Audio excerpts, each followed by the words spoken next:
Waitress saw everyone ignore Undercover owner's one-legged daughter, until she did this with her. Maya Lopez had learned 3 truths in her 4 years of waitressing.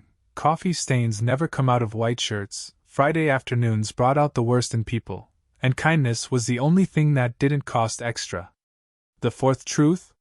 She was about to discover it would change her life. Table 7 needs refills, Maya!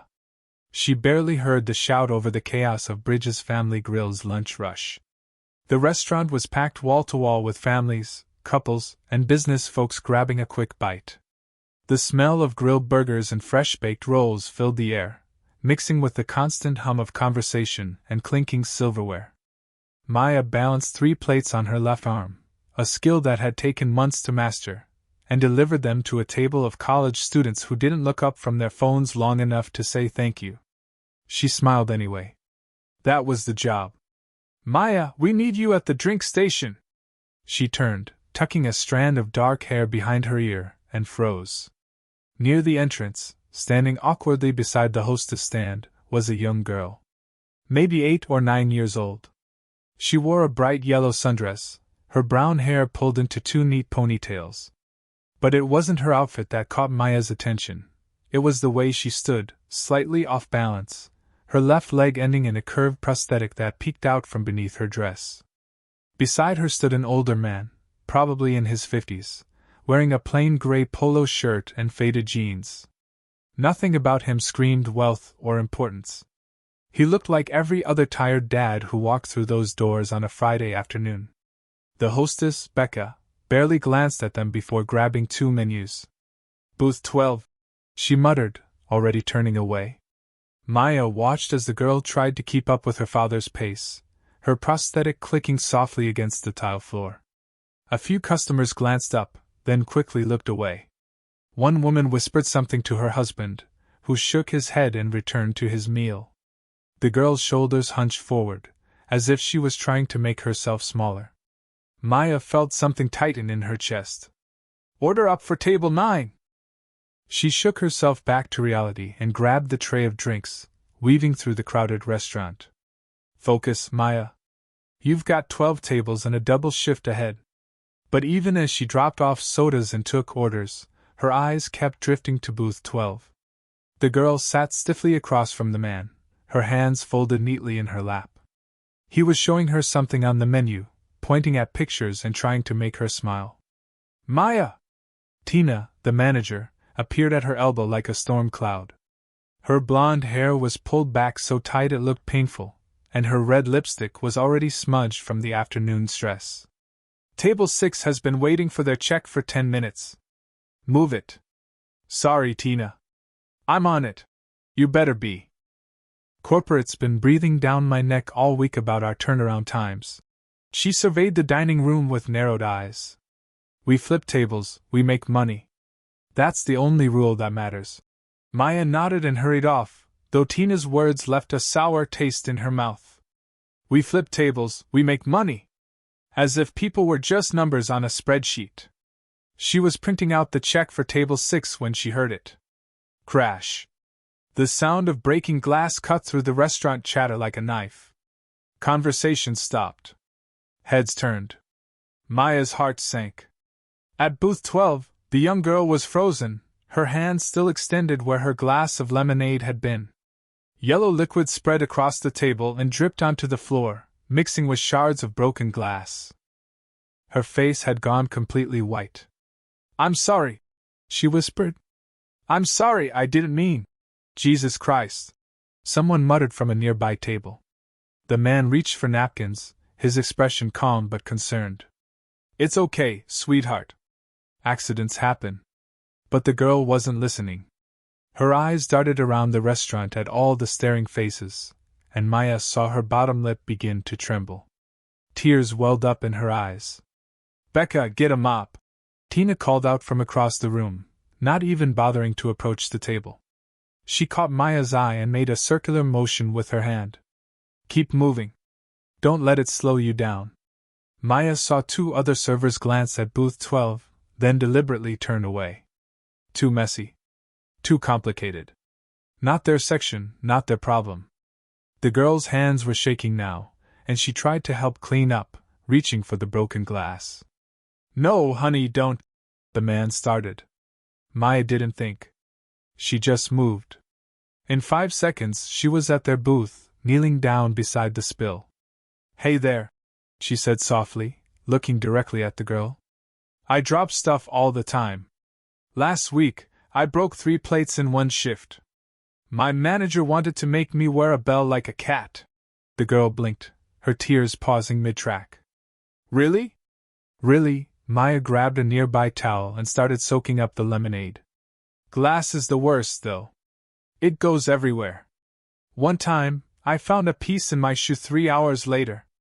It was like a really annoying treasure hunt." A tiny smile flickered across the girl's face. Maya worked quickly, clearing away the glass and the wet napkins. "What's your name?" "Lila," the girl said quietly. "That's a beautiful name." "I'm Maya." She glanced up at the man, who was watching her with an unreadable expression. "And I bet you're ready for a new drink, huh? What was it, lemonade?" Lila nodded. "Coming right up. Extra ice?" "Yes, please."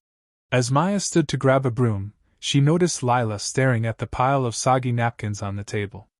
The girl looked like she might cry again. An idea struck her. Maya grabbed a clean napkin from her apron and sat down on the edge of the booth. "Can I show you something?" Lila looked up, curious. "My grandma taught me this when I was about your age." Maya's fingers moved quickly, folding the napkin into precise triangles and squares. "She said that paper cranes bring good luck. And if you make 1,000 of them, you get a wish." Lila's eyes widened. 1,000? Yep. But even one crane can have a little bit of magic. Maya made the final fold, pulling out the wings carefully, and held up a perfect paper crane. "See?" For the first time since walking into the restaurant, Lila's face broke into a genuine smile. "That's so cool. You can keep it," Maya said, handing it over. "For being brave about the spill." Lila cradled the crane like it was made of gold. "Thank you." The man cleared his throat. When Maya looked at him, she was surprised to see something intense in his eyes, not anger or impatience, but something deeper. Gratitude, maybe? Or respect. "Thank you," he said quietly. "You didn't have to do that." Maya shrugged, standing up. "Sure I did. That's what we're here for, right?" She smiled at Lila. "I'll get you that lemonade. Be right back." As she walked away, she felt the man's eyes following her. It made her skin prickle slightly, though not in a bad way. More like the feeling you get when something important just happened, but you don't quite understand what it means yet. She had no idea how right that feeling was. The clock above the kitchen read 9:47 p.m. when Maya finally untied her apron. Her feet ached. Her back felt like someone had used it as a punching bag. And somewhere between hour 6 and hour 12 of her shift, she'd stopped being able to feel her toes. But she'd survived another Friday night rush at Bridges' Family Grill, and that was something.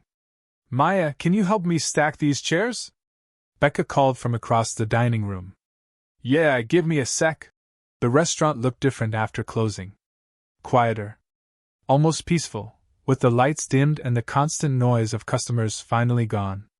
Maya liked this part of the day, when the performance was over and she could just exist without forcing a smile. She grabbed a stack of chairs and started lifting them onto tables, her mind wandering back to the girl from earlier. Lila. The paper crane. The way her whole face had changed when she smiled.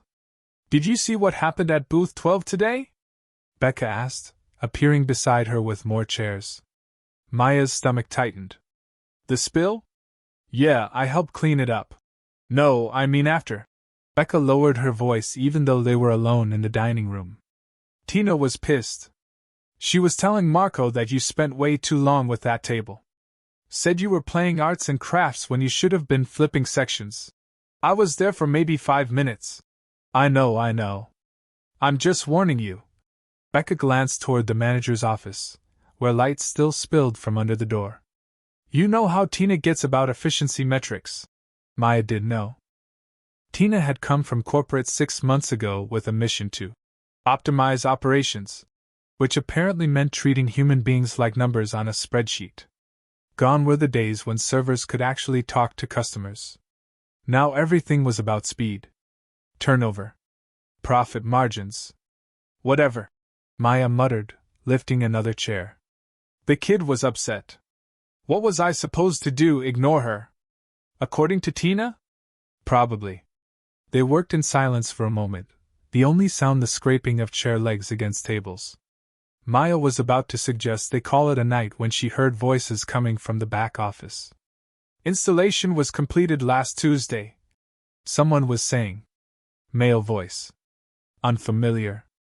Maya and Becca exchanged glances. That's Derek, Becca whispered. Assistant manager from the downtown location.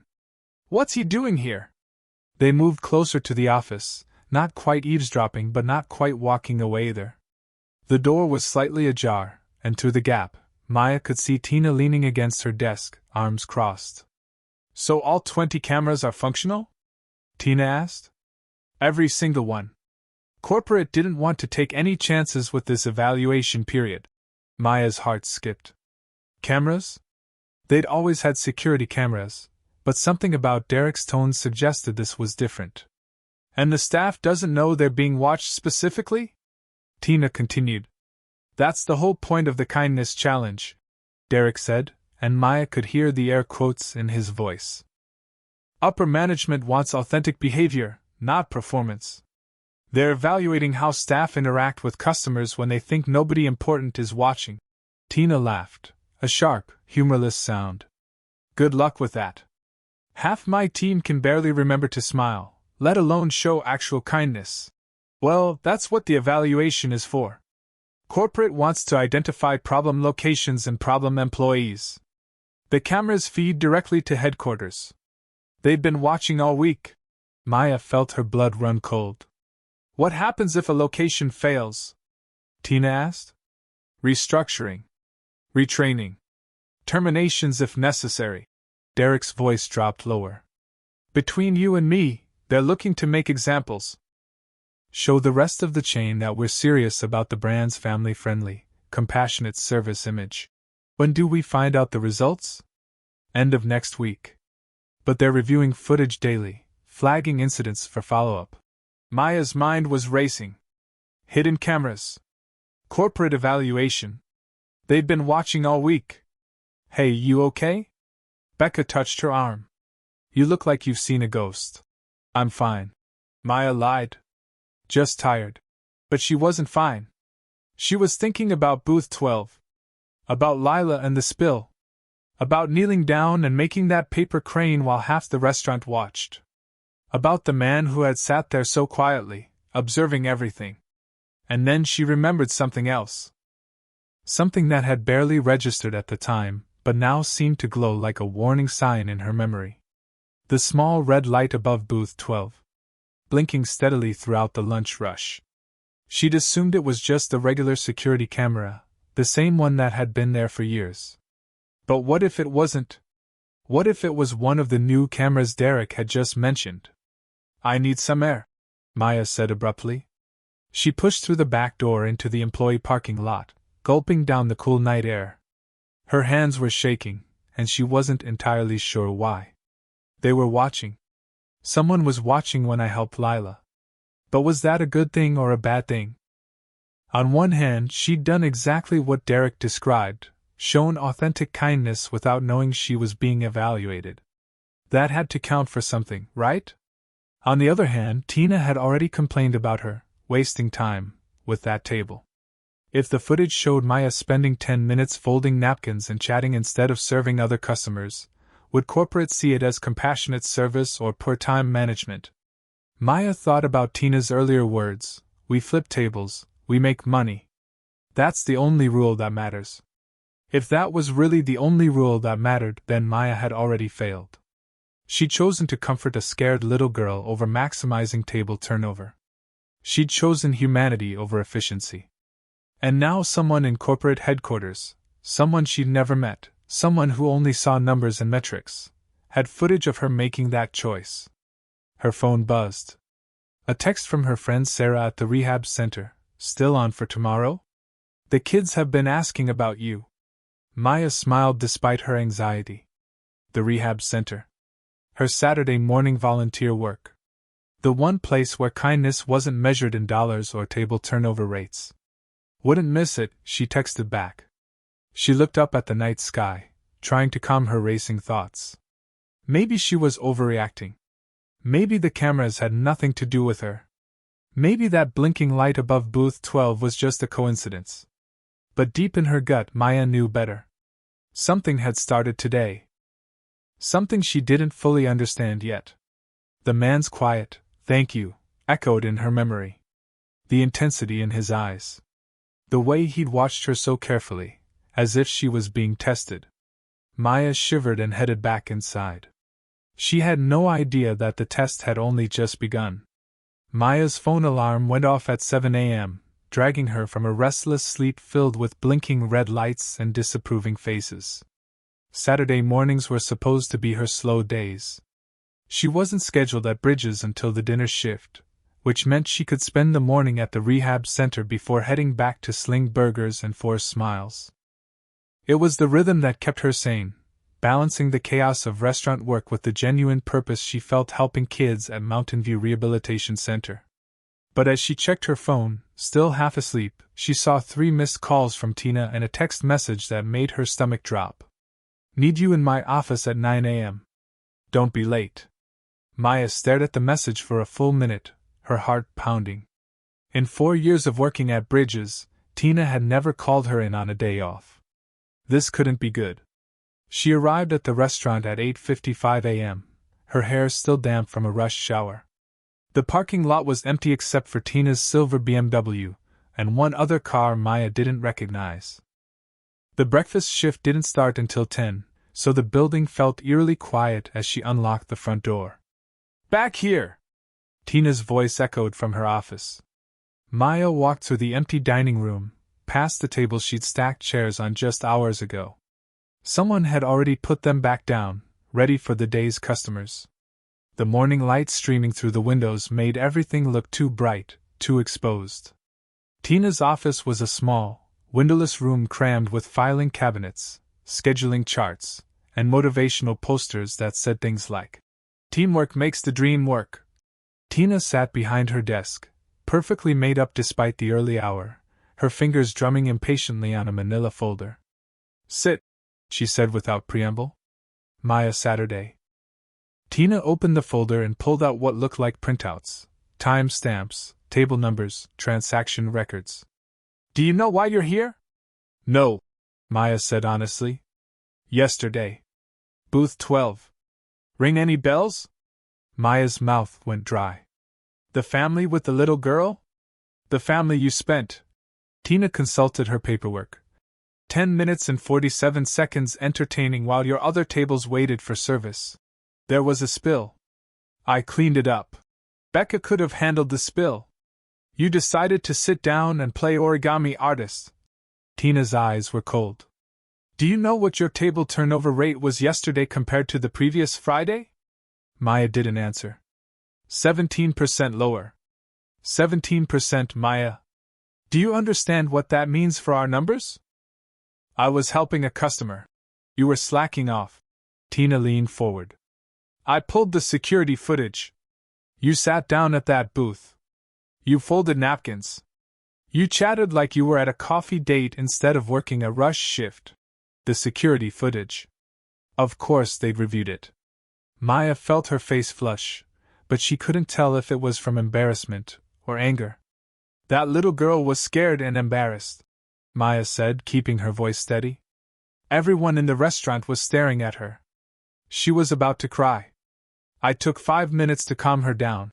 10 minutes and 47 seconds. Because it was the right thing to do. Tina's expression didn't change. The right thing to do is your job. You're a waitress, not a therapist. Not a babysitter.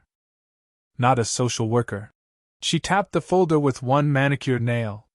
You're here to take orders, deliver food, and flip tables. That's it.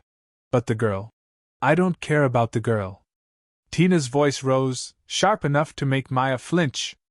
I care about efficiency. I care about numbers. I care about corporate looking at our location and seeing profit, not some employee playing hero during peak hours. Maya's hands clenched in her lap. So you're saying if a customer needs help, I should just ignore them? I'm saying you should prioritize. Focus on what matters. Tina closed the folder. This is your warning, Maya. One warning. If I see this kind of behavior again, putting feelings over productivity, you're done. We clear? The words hung in the air like poison. Maya thought about arguing. She thought about defending herself, about explaining that compassion wasn't a distraction from the job, it was the whole point of working with people. But Tina's expression told her it would be useless. To Tina, people were just obstacles between the restaurant and profit margins. We clear? Tina repeated. Crystal, Maya said quietly. Good. Now get out of here. You're not on schedule until 5 anyway. Maya stood, her legs feeling unsteady. She made it to the door before Tina spoke again. One more thing. Tina's voice was almost casual now.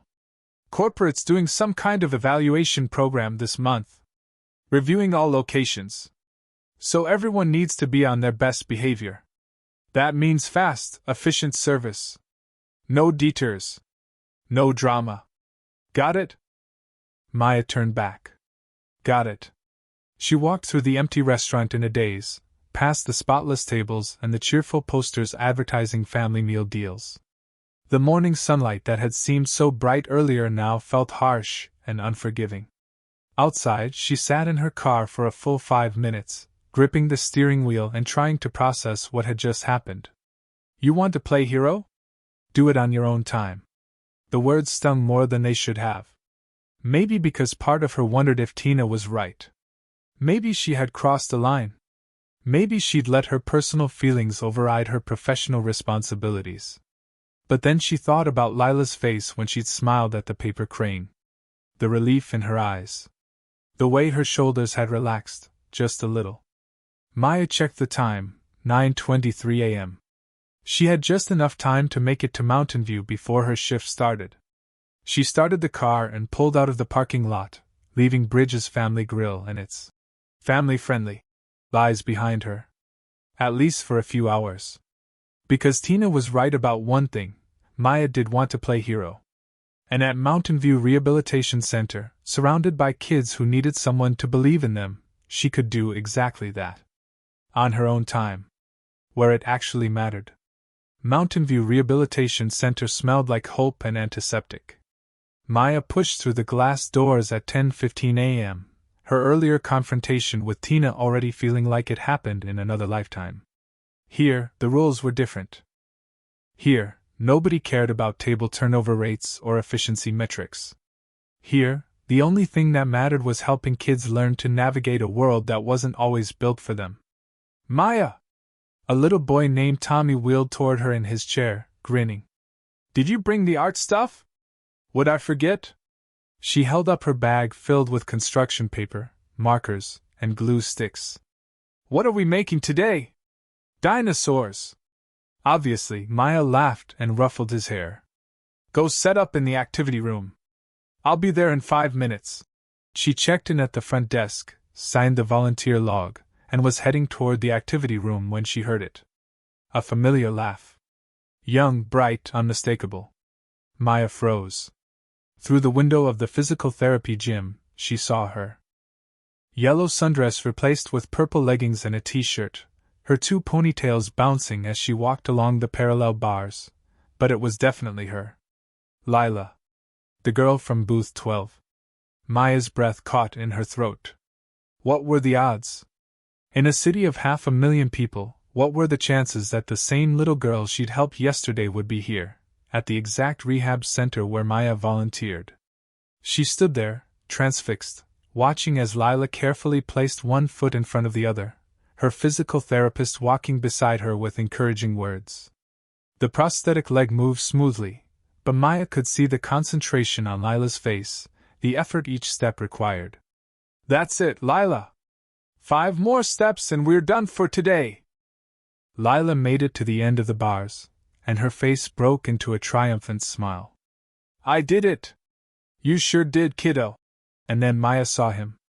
The man from the restaurant, sitting in a plastic chair against the wall, still wearing that same understated style, jeans and a polo shirt, nothing fancy.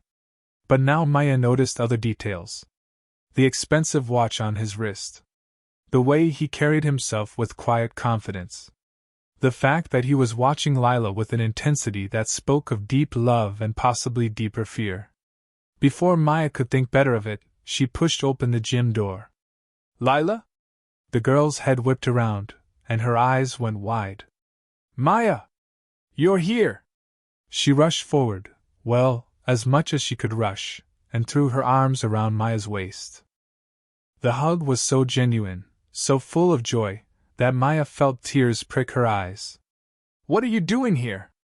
Lila asked, pulling back. "I volunteer here on weekends." "What are you doing here?" "Physical therapy. I come every Saturday." Lila held up her prosthetic leg proudly. "I'm learning to walk better.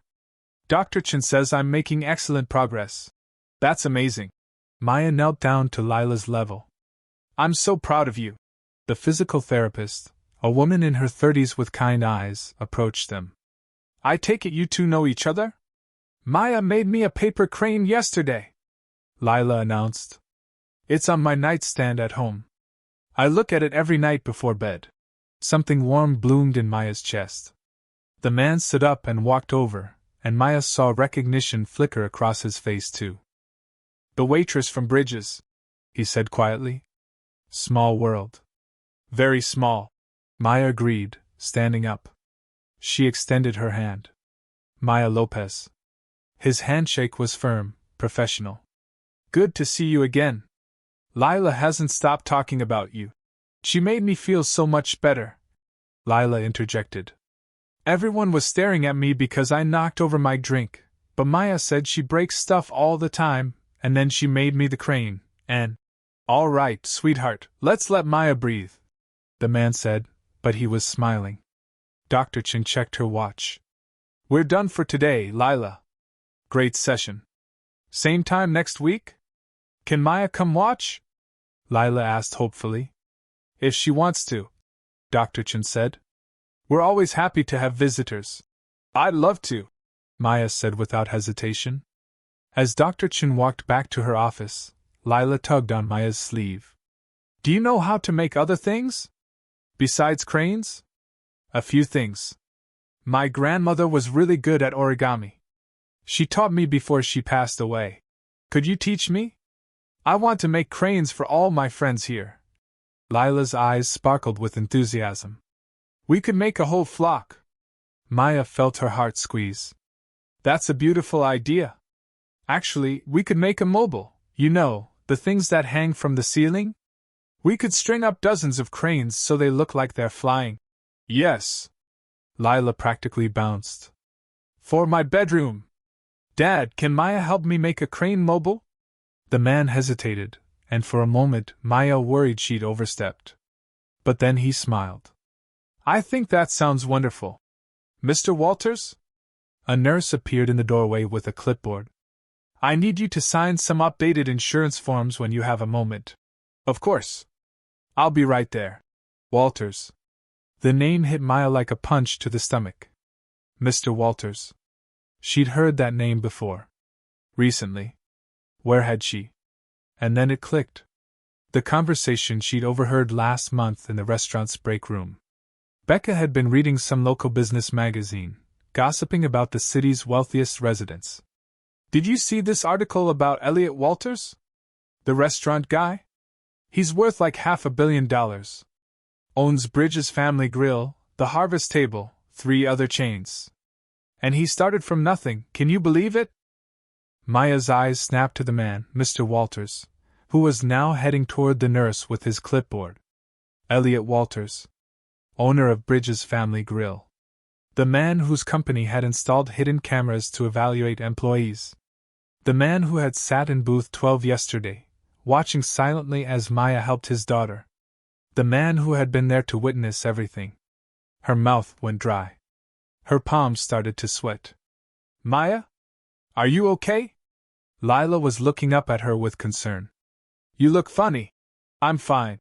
Maya managed. Just remembered something I forgot to do. But she wasn't fine.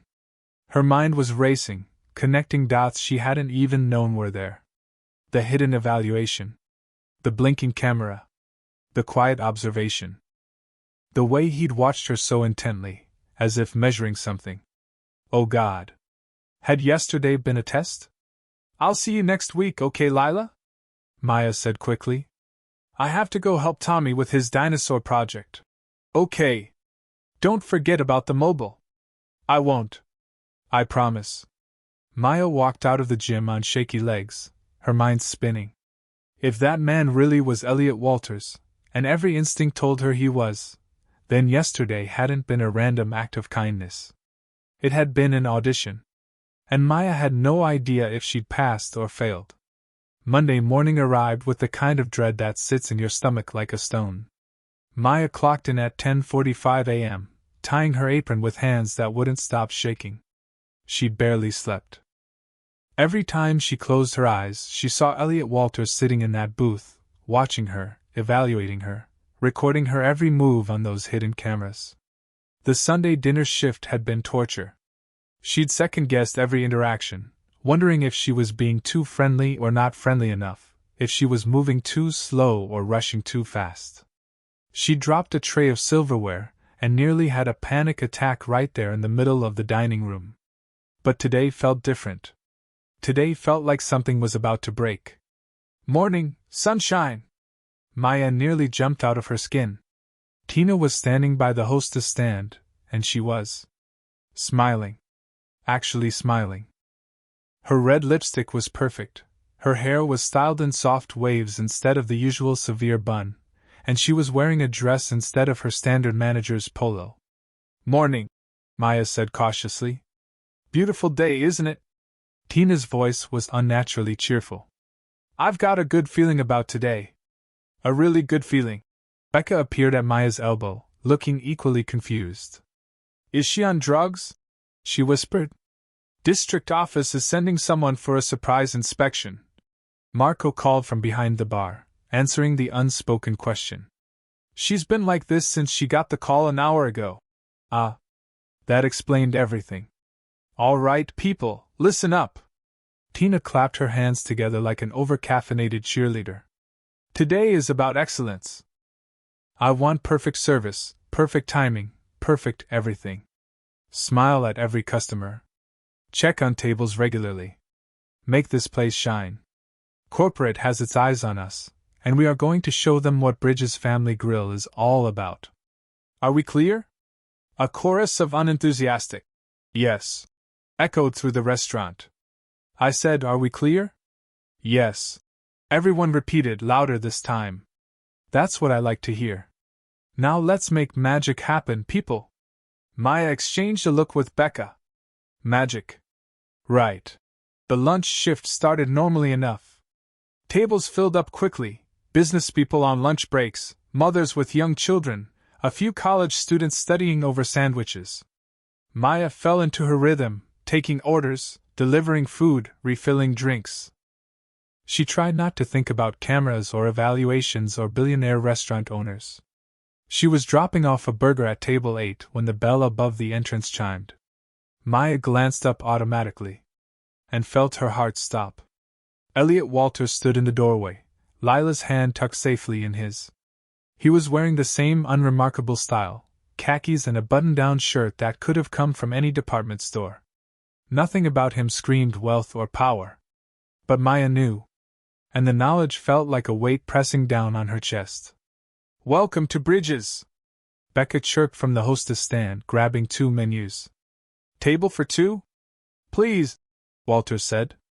Maya watched as Becca led them through the dining room. Other staff members glanced at them, seeing just another father and daughter, nothing special. Marco wiped down a nearby table without a second look. Even Tina, who was hovering near the kitchen like a nervous hawk, barely registered them. But when Lila spotted Maya, her whole face lit up. Maya! She called out, waving enthusiastically. Every head in the staff turned. Walters said something quietly to Lila, probably telling her not to shout, but the damage was done. Suddenly everyone was staring, not at Lila, but at the fact that this customer apparently knew Maya by name. Tina's eyes narrowed. "Friend of yours?" she asked, appearing at Maya's side. "I met them last Friday," Maya said carefully. "The family from booth 12. The spill incident." "Yes." Tina's smile returned, but it was sharper now. "Well, this is your chance to redeem yourself. Go take their order. And Maya? Be efficient." Maya approached their table with her notepad ready and her smile firmly in place. "Hi, Lila. Mr. Walters. Good to see you again." "Maya!" Lila beamed. "I showed my dad the crane. He said it's still perfect. Not even wrinkled. I'm glad you're taking good care of it." Maya pulled out her pen. "What can I get you folks today?" They ordered grilled cheese for Lila, a turkey club for Walters, and Maya turned to leave when Lila spoke again. "Did you think about the mobile? For my room?" "I did. I actually sketched out some ideas. Maybe we can talk about them next Saturday?" "That would be..." Crash. Lila's fork hit the floor with a metallic clatter that seemed impossibly loud in the bustling restaurant. Maya saw it happen in slow motion. The fork slipping from Lila's fingers. The girl's face crumpling with embarrassment. The nearby tables turning to look. And this time, Maya saw something else too. The staff's reactions. Becca glanced over, then quickly looked away, suddenly very interested in her seating chart. Marco, who was walking past with a tray of drinks, took a wide berth around their table, avoiding eye contact. Even the busboy, who was literally 3 feet away with a bin, kept walking. They were ignoring her. All of them. Because a fork on the ground wasn't worth the time. Because helping wasn't efficient. Because Tina's rules about flipping tables mattered more than a little girl's dignity. Maya didn't hesitate. She bent down and picked up the fork. "No worries. Happens all the time." She pulled a clean fork from her apron. "Here you go. This one's better anyway. I tested it myself." Lila giggled. "You test forks?" "Very seriously. It's a whole process." Maya winked at her. She felt Tina's presence before she heard her. "Maya," the word was a hiss. "A moment?" Maya straightened. Tina had appeared beside the table, her smile still plastered on but her eyes blazing. "I'll be right back with your drinks," Maya told the Walters family. Tina pulled her aside, near the beverage station, her voice low and tight. "What did I tell you?" She dropped her fork. "I picked it up. You're doing it again. Spending too much time making it personal. It took 10 seconds. I don't care if it took 2 seconds. We're being watched, Maya. Someone from corporate could walk through that door any minute. The last thing I need is for them to see you playing nursemaid to every customer who blinks wrong." Maya's jaw tightened. She's a little girl who was embarrassed. She's a customer. One of dozens. You don't get to play favorites just because she knows your name. Tina's fingernails dug into Maya's arm. "Don't baby her. Do your job. Are we clear?" Maya looked over Tina's shoulder at Lila, who was now chatting animatedly with her father, the fork incident already forgotten. Then she looked at Tina's face, twisted with ambition and anxiety. And Maya made a choice. "No," she said quietly. "We're not clear." She pulled her arm free and walked back to the table, leaving Tina standing there with her mouth open. "Who wants lemonade?" Maya asked Lila, her smile genuine this time. Because some things, some people, were worth the risk. Even if it cost her everything. The afternoon shift crawled by like a wounded animal. Maya could feel Tina's eyes burning holes in her back every time she approached the Walters table. She delivered their food. She refilled drinks. She checked in to make sure everything was perfect. And yes, she smiled at Lila and chatted with her for an extra 30 seconds because she was a human being, not a robot. If that was a crime, Maya was guilty. Around 2:30 p.m., the lunch rush finally started to thin out. Most tables had cleared, leaving just a handful of lingering customers, including Walters and Lila, who were finishing up slices of chocolate cake. Maya was wiping down table 5 when she heard the scrape of a chair being pushed back. Elliot Walters stood up. But he didn't head toward the exit. Instead, he walked to the center of the dining room and removed his plain baseball cap, revealing silver hair that somehow made him look more distinguished, more authoritative, more important. "Excuse me," he called out, his voice carrying across the restaurant. "Can I have everyone's attention, please?" The remaining customers looked up curiously. The staff froze. Tina emerged from the kitchen, her expression shifting from confusion to something like panic. "I'm sorry to interrupt your meals," Walters continued, his tone calm but commanding. "But I have an announcement to make." He paused, letting the silence build. "My name is Elliot Walters.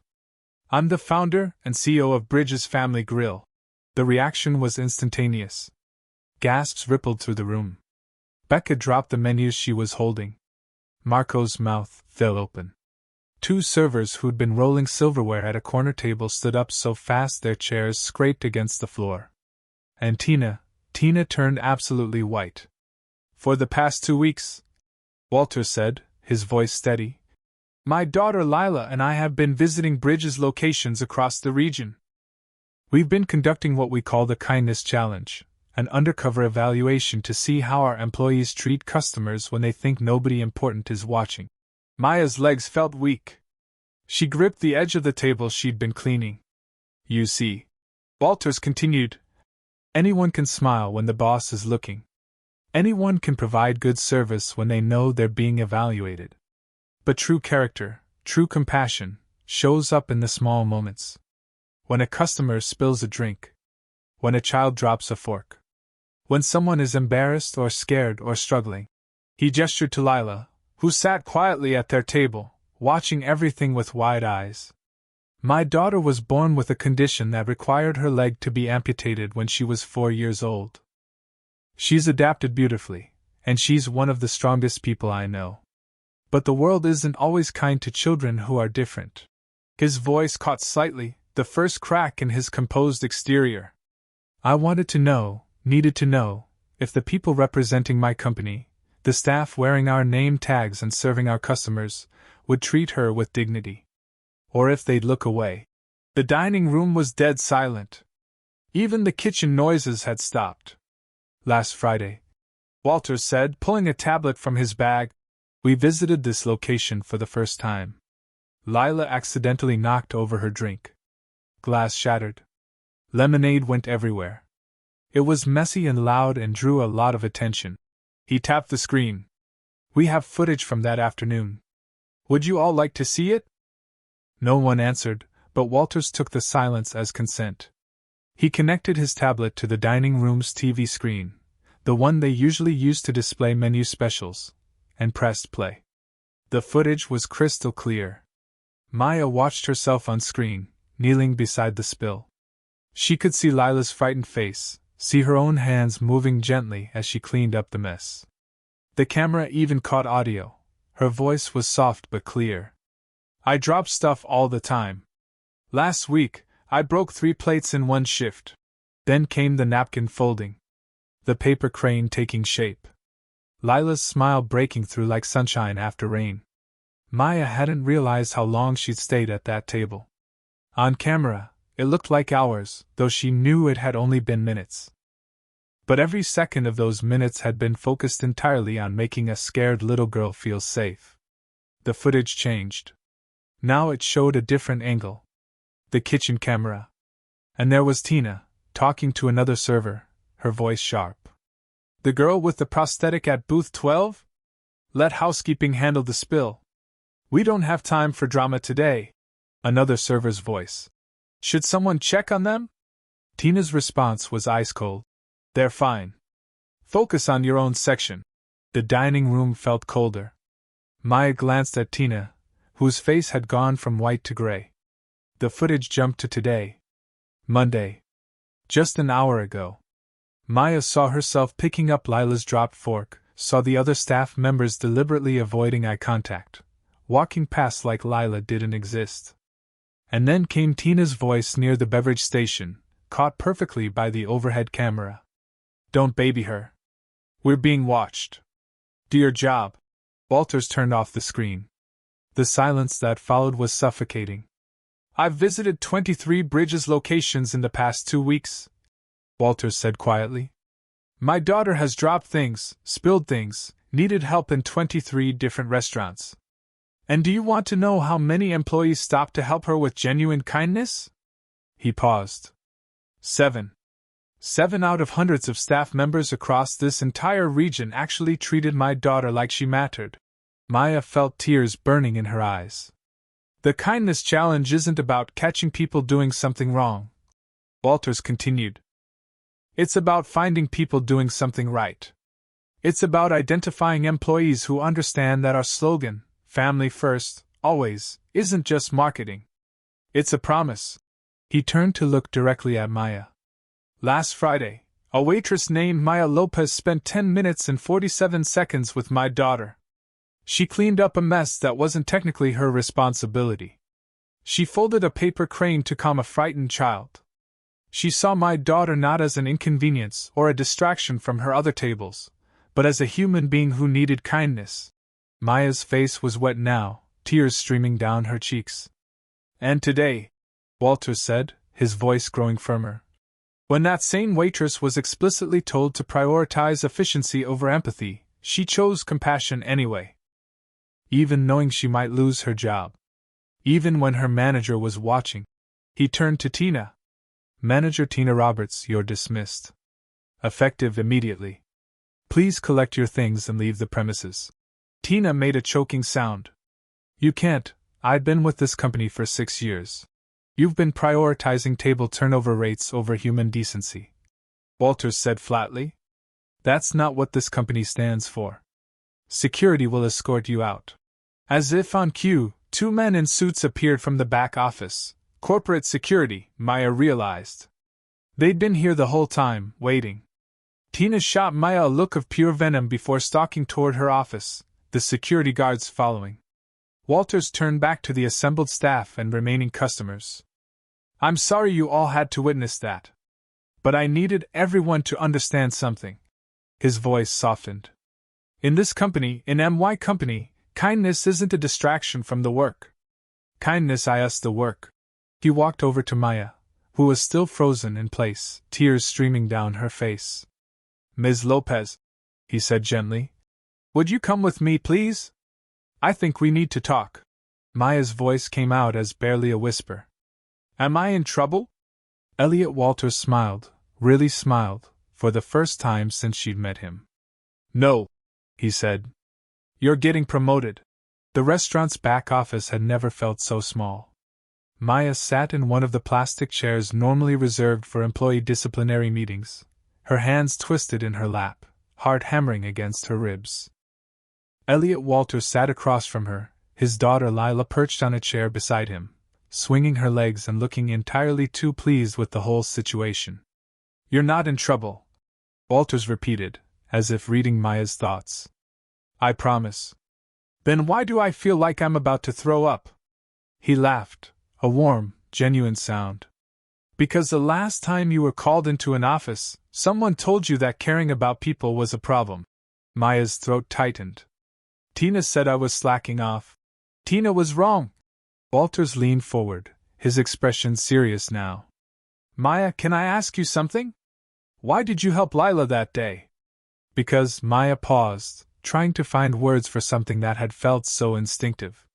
Because she was scared. Because everyone was staring at her. Because I remembered what it felt like to be a kid and have everyone's eyes on you when something goes wrong, and... Her voice cracked. I just wanted her to know she wasn't alone. Walters nodded slowly. And today? When your manager told you to stay away, why did you help her again? Maya met his eyes. Because it was the right thing to do. Even though it might cost you your job? Even though. Silence hung between them for a moment. Then Walters smiled. That's exactly the answer I was hoping for. Before Maya could respond, the office door opened. A woman in a crisp business suit stepped in, late 40s, carrying a leather portfolio, exuding the kind of confidence that came from years in corporate leadership. Mr. Walters, the staff is assembled, she said. Thank you, Patricia. He stood, gesturing for Maya to follow. Come on. There are some people you need to meet. Wait, what's happening? Staff meeting. Lila chimed in, grinning. The fun part. Maya's stomach dropped. I don't understand. You will. Walters held the door open. Trust me. The main dining room had been transformed. All the tables had been pushed aside, and the entire staff, servers, cooks, dishwashers, busboys, everyone, stood in a nervous cluster near the windows. Patricia, the corporate woman, stood at the front with a laptop and a small projector. Maya took a seat in the back, trying to make herself invisible, but Walters gestured for her to come forward. Up here, Ms. Lopez. I'd really rather not. Up here. Please. Reluctantly, Maya made her way to the front of the room, feeling every eye on her. Becca gave her a small, encouraging smile. Marco looked confused. The rest of the staff just looked terrified.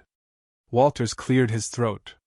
As most of you now know, I'm Elliot Walters, founder and CEO of Bridges Family Grill. For the past 2 weeks, my daughter and I have been conducting undercover evaluations at locations throughout the region. This restaurant was one of 23 we visited. The staff shifted uncomfortably.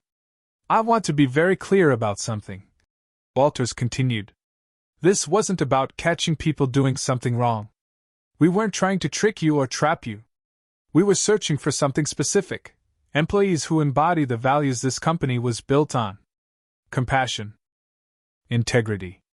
Genuine human connection. He turned to Maya.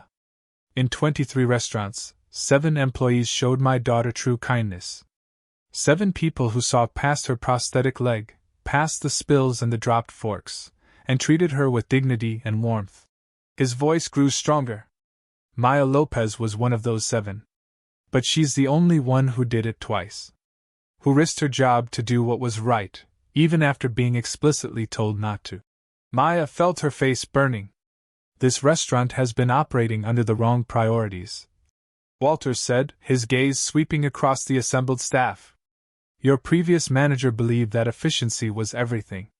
That table turnover rates and speed of service mattered more than human connection. She was wrong. And that's why she's no longer with this company. A few people nodded. Others looked down at their feet. Starting today, things change. This location, and every Bridges location, will be refocusing on what matters, making every customer feel valued, seen, cared for. He gestured to Maya. And Ms. Lopez is going to help us do that. Maya's head snapped up. What? Walter smiled. I'm offering you a position. Head of Employee Training and Culture Development. You'll work with our corporate team to design compassion-based service workshops. You'll train staff across all our locations on what it really means to put family first. The room erupted in whispers. Maya stood frozen, unable to process what she was hearing. It comes with a significant salary increase. Walters continued. Full benefits. Travel opportunities.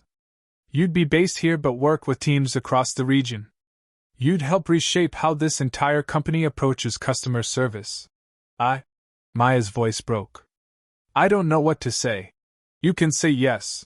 But Maya was shaking her head, tears spilling down her cheeks. Mr. Walters, I appreciate this, I really do, but... She took a shaky breath. I didn't help Lila because I wanted a promotion. I didn't do it to get recognized or rewarded. I did it because she needed someone, and I was there, and it was just the right thing to do. The room had gone completely silent.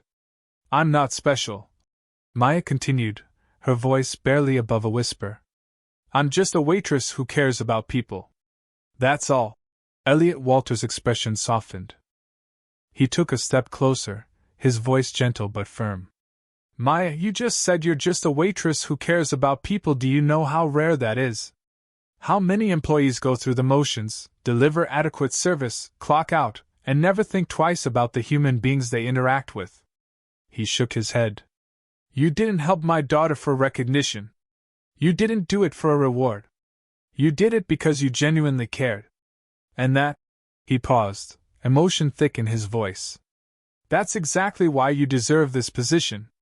Because you understand something most people never learn.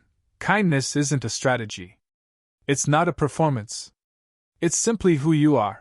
Maya stood there, tears streaming freely now, her whole body trembling. The people who do the right thing when nobody's watching, Walters said softly. Those are the people who should be leading. Those are the people who change companies. Who change lives. He extended his hand. So what do you say, Maya? Will you help us make this company human again? Maya looked at his hand. Then at Lila, who was beaming at her with pure joy. Then at the assembled staff, some skeptical, some hopeful, all watching her make the choice that would change everything. She thought about her grandmother, who taught her to fold paper cranes and told her that small acts of kindness could carry enormous weight. She thought about every scared kid at the rehab center who needed someone to believe in them. She thought about Tina's cold words, "You want to play hero? Do it on your own time." And Maya realized this was her time. She reached out and shook Elliot Walters' hand. "Yes," she said, her voice steady despite the tears. "Yes, I'll do it." The dining room exploded in applause. 1 week later, Maya stood in a glass-walled conference room on the 15th floor of Walters Corporation headquarters, staring at a wall covered in sticky notes. The view behind her showcased the entire downtown skyline, glass towers reflecting the morning sun, streets busy with traffic, a city full of people going about their lives. But Maya's attention was focused on the colorful squares of paper in front of her, each one representing an idea for the new training program. Listen before you speak. Every customer has a story.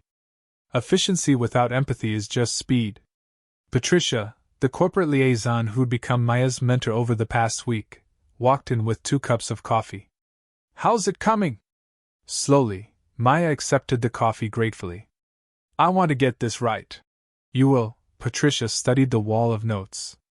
"You know, when Elliot first proposed this kindness challenge idea, half the executive board thought he'd lost his mind.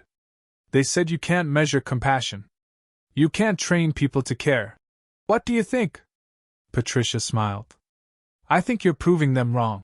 Over the past 7 days, Maya's life had transformed completely. She'd attended meetings with executives, reviewed training materials from other companies, interviewed staff members from different Bridges locations about their experiences. She'd listened to stories of rude customers and unreasonable managers, of employees who burned out and quit because they felt like numbers instead of people. And through it all, one truth kept emerging: people wanted to be kind. They wanted to connect. They just needed permission. They needed a company culture that valued compassion as much as it valued profit. Maya pulled out her phone and opened the note where she'd been drafting the program's core message. She read it aloud. "Kindness isn't a task on your checklist. It's not something you do when time allows or when management is watching. Kindness is the foundation of everything we do.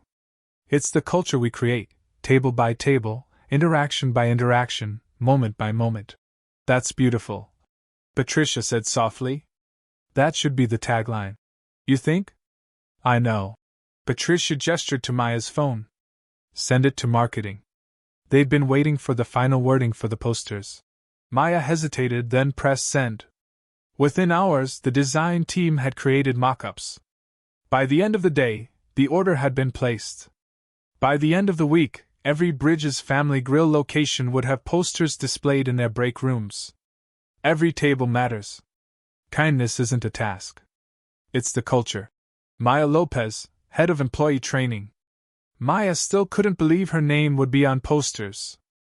That her words would hang in restaurants across 3 states. That she'd gone from struggling to pay rent on a waitress's salary to designing programs that could impact thousands of employees. But more than that, she couldn't believe she'd get to keep doing what mattered most: helping people. Saturday morning arrived with golden sunshine and the promise of something good. Maya pulled into the parking lot of Mountain View Rehabilitation Center at 9:45 a.m., 15 minutes early as always. But this time, instead of her usual bag of art supplies, she carried a large cardboard box decorated with hand-drawn stars and clouds. Inside, 200 paper cranes. She'd spent every evening that week folding them. Gold ones and silver ones. Blue like the sky and green like spring grass. Pink and purple and orange. Each one carefully creased, each wing gently pulled open, each crane ready to fly. Maya! Tommy wheeled toward her the moment she walked through the doors. What's in the box? Magic, she said with a grin. Go get everyone. Activity room. 5 minutes. Word spread quickly. By the time Maya set the box down on the activity table, a dozen kids had gathered, some in wheelchairs, some with prosthetics, some with braces, all of them buzzing with curiosity. And there, walking through the door with her father, was Lila. You came! Lila rushed forward and hugged Maya tight. Of course I came. I made a promise, didn't I? What's in the box? Tommy asked again, trying to peek inside. Maya opened the lid slowly, letting the suspense build. Then she lifted out a handful of cranes, letting them cascade through her fingers like a waterfall of paper and hope. The kids gasped. These are for all of you, Maya said. We're going to make mobiles for your rooms. Flying cranes that remind you that you can soar, no matter what. For the next 2 hours, the activity room filled with laughter and concentration as Maya helped each child design their own mobile. They strung cranes on fishing line, attached them to wire hangers, adjusted the balance until each crane hung perfectly suspended, as if frozen mid-flight. Lila worked on hers with intense focus, choosing only purple and yellow cranes, her favorite colors. When she finished, she held it up to the light, watching the cranes spin slowly in the air conditioning's gentle breeze. They look like they're really flying, she whispered, her eyes wide with wonder. Maya knelt beside her. They are flying. In their own way. Lila turned to her, holding up one of the cranes that had come loose from the mobile. She lifted it high above her head, making it swoop and dive through the air. It's flying, she said, her voice full of joy. Just like you said it would. Maya felt tears prick her eyes. She reached out and gently touched the crane, steadying its paper wings. You know what, Lila? I was wrong about something. What? I told you that paper cranes have magic. That they can fly and grant wishes. Maya smiled, brushing a tear from her cheek. But the truth is, it's not the wings that make them special. It's not the folding or the paper or even the magic. Then what is it? Maya looked around the room at all the children working on their mobiles, at their focused faces and hopeful smiles. She saw Tommy helping a younger boy adjust his crane's wings. She saw Dr. Chen watching from the doorway with tears in her eyes. She saw Elliot Walters standing quietly in the corner, witnessing the ripple effect of one simple act of kindness. She looked back at Lila and spoke the truest words she knew. It's not the wings, Lila. It's the care behind them. Lila thought about this for a moment, then nodded solemnly. Like when you helped me at the restaurant. Exactly like that. And like how my dad started the kindness challenge. Yes. And like how you're going to teach everyone to be nice. Maya laughed through her tears. I'm going to try. Lila threw her arms around Maya's neck. You don't have to try. You already know how. And in that moment, surrounded by paper cranes and hopeful children, Maya understood something profound. She hadn't just been given a promotion or a new job title. She'd been given permission to be exactly who she'd always been. Someone who cared. Someone who saw people, really saw them, and chose kindness. Someone who understood that the smallest gestures could carry the greatest weight.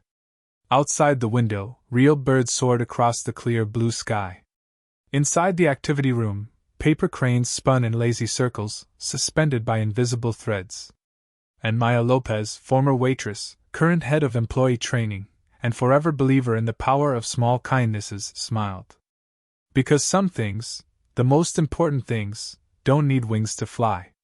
They just need someone who cares enough to help them soar.